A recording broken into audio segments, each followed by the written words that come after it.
Hello my dear students, class 9th math का 13वीं chapter का जिसका नाम है पृष्ठीय क्षेत्रफल और आयतन, इसको अंग्रेजी में सरफेस एरिया एंड वॉल्यूम कहते हैं। ठीक है, वॉल्यूम तो ये सब जानते हैं। वॉल्यूम जब आयतन होता है तो थ्री डी फिगर होता है ना, मतलब 3D होता है, त्रिविमीय आकार जिसको कहते हैं ना। तो इसमें हम लोग इस चैप्टर में कुछ बेसिक चीज़ क्या क्या जानना है उनके बारे में हम लोग अभी डिस्कस कर लेते हैं पहले क्लास में। ठीक है, उसके बाद क्वेश्चन को भी करेंगे एक एक करके। पहले क्या है घन। घन को अंग्रेजी में क्यूब कहते हैं, घन आकार। ठीक है, घन होता है वर्गाकार का। ठीक है, जिसमें फलक सतह कितने होते हैं? 6 होते हैं। फलक पूछे या सतह पूछे 6 होता है। किनारा कितने होते हैं? 12 होते हैं। शीर्ष कितने होते हैं? 8 होते हैं। आयतन क्या होता है घन का? एक ही। घन का वक्र पृष्ठ या पार्श्व पृष्ठ क्षेत्रफल पूछेगा क्या होता है? 4a स्क्वायर होता है। संपूर्ण पृष्ठ क्षेत्रफल पूछेगा क्या होता है? 6a स्क्वायर होता है। विकर्ण क्या होता है घन का? √3a होता है। ठीक है, कॉन्सेप्ट नंबर 1 ये है। फिर आगे देख लीजिए इधर।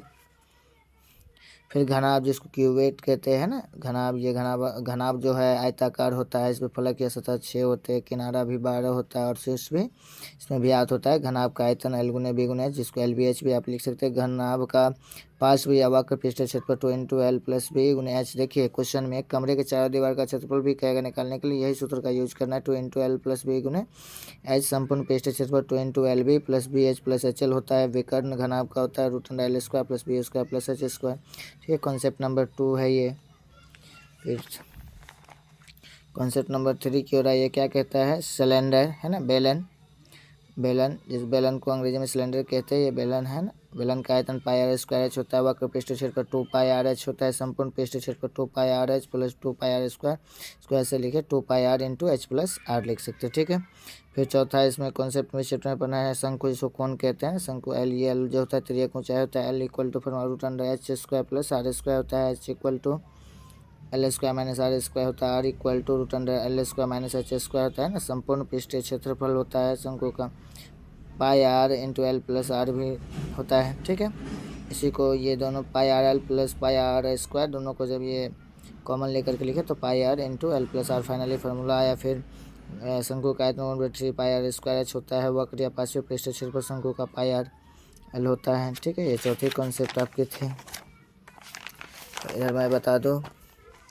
फिर पांचवी कॉन्सेप्ट देखिए, गोला जिसको स्फीयर कहते हैं ना। गोला का इतना 4/3 πr³ होता है। संपूर्ण पृष्ठ क्षेत्रफल क्या होता है? 4πr² होता है। ठीक है, या इसका वक्र पृष्ठ क्षेत्रफल पूछेगा तो यही होता है। अर्धगोला जिसको सेमी स्फीयर कहते हैं, इसका आयतन होता है 2/3 πr³ होता है।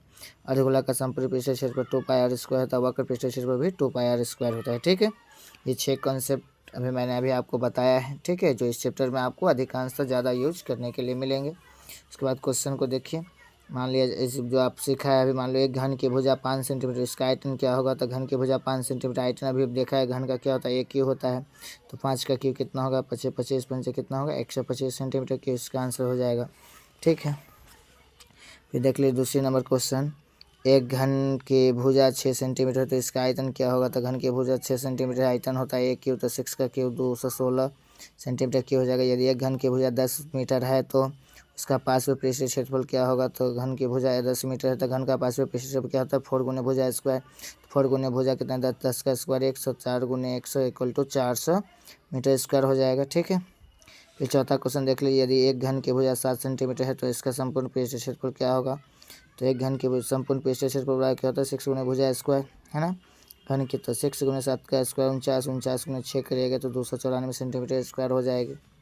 ठीक है, चौथा क्वेश्चन ये हो गया। मतलब एक सिंपल आप जैसे कॉन्सेप्ट बताए उसकी सिंपलिटी में कुछ क्वेश्चन दे दिया ताकि आपको समझ में ज़्यादा। फिर किसी घन की भुजा 15 सेंटीमीटर है। ठीक है, तो विकर्ण क्या होता है? घन का विकर्ण √3 × भुजा होता है। √3 × 15 कर लेंगे, भुजा 15 √3 सेंटीमीटर हो जाएगा। फिर किसी घनाभ का लंबाई 10 मीटर है, चौड़ाई 5 मीटर है और ऊंचाई 2 मीटर, मतलब LBH। लंबाई को L से सूचित करते, चौड़ाई को B से और ऊंचाई को H से। तो V कर रहा है, मतलब वैल्यूम आयतन क्या होगा? तो आयतन होता है घनाभ का L × B × H। तीनों को गुना कर लीजिए 10⁻50 में 100 मीटर क्यूब हो जाएगा। फिर वही बात यहाँ भी घनाभ का लंबाई चौड़ाई ऊंचाई दिया गया। इसका पार्श्व पृष्ठ क्षेत्रफल क्या? 2 × L + B × H।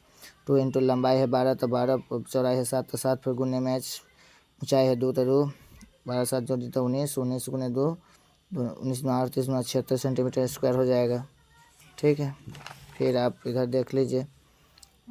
L = फिर इसमें भी घनाभ का लंबाई चौड़ाई ऊंचाई दिया है। संपूर्ण पृष्ठ क्षेत्र 2 into l b plus b h plus h l formula होता है, मान वैल्यू बैठा करके, ठीक है। तो ये भी कितना आ गया 62 सेंटीमीटर स्क्वायर आ गया। फिर 9वां में है l equal to 10 centimetre, b है 5 सेंटीमीटर, एच कितना है 3 सेंटीमीटर। तो विकर्ण इसका करण निकालने के लिए घनाभ का विकर्ण होता है root under l square plus b square plus h square, है ना। सबकी मान वैल्यू निकाल के ये भी रूट अंडर 134 सेंटीमीटर हो जाएगा, ठीक है। तो ये मैंने अभी 6 कॉन्सेप्ट बताया, उस 6 कॉन्सेप्ट पर 9 क्वेश्चन थे, सिंपल थे, ठीक है। ये पहली क्लास थी और मैं बता दूं, मैं हूँ